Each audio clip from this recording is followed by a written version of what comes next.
Hi, my name is Quincy Basilius, and I did my internship this past winter 2014 semester at Salem High School in Sugar City, Idaho. One of the ways that I went about finding and arranging my internship was it all started during my Family 150 class, the Intro to Marriage and Family Studies, when we were in our internship section. We watched a lot of videos and saw a lot of PowerPoints, and even had a few students come in and talk to us about what they did at their internship. And the girl who did this as her internship caught my interest because this is something that I wanted to do. I wanted to work in schools, not necessarily as a teacher or as a counselor, for a long time. And so I felt like I'd be able to kind of learn more about public schools and the way that things work there.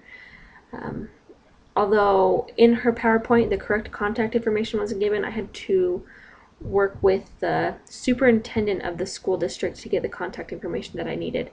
Once I got in contact with the school counselor, Mr. Woolley, I set a time and went in and met up with him, gave him my resume, and kind of talked to him about what things I wanted to accomplish, kind of better understand the things that they needed me to do there.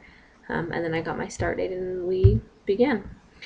A couple of my responsibilities were informing students of their grades. There were 4 interns this particular semester, and so we each were assigned our own grade.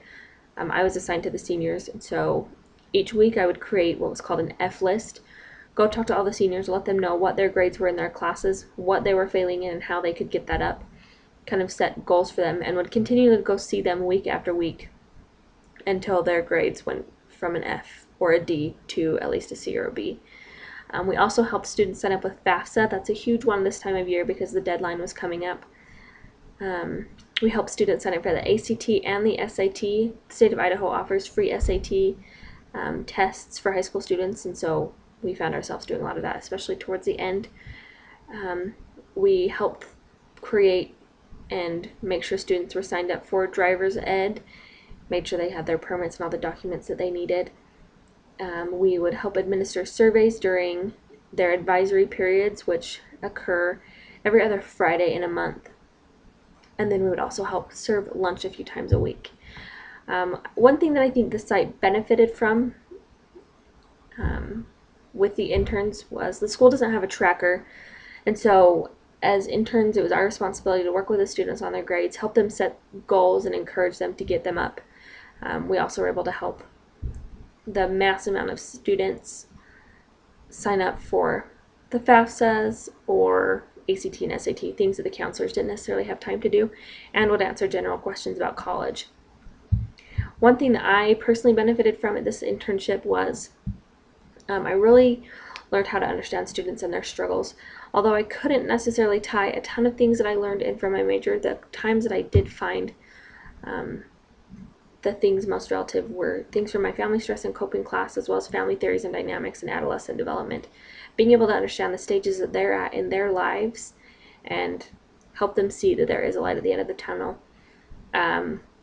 Also learned how to use the Power School program. As I mentioned in the beginning, that's a huge thing for me. I really hope that I can work in a school setting, so kind of getting a heads up on that program was awesome. Would I recommend this internship site for others?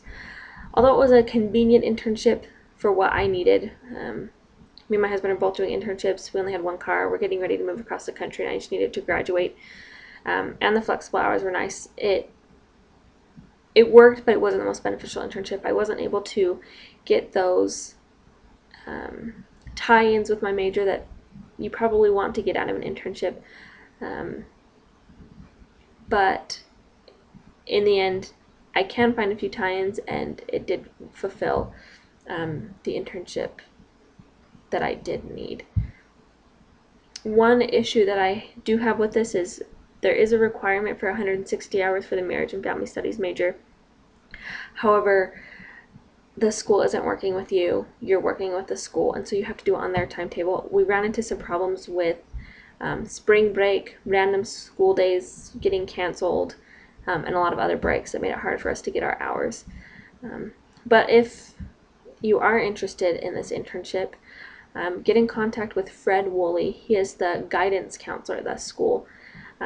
His number is 208-356-0274, and they can give you any other information that you need. Thanks.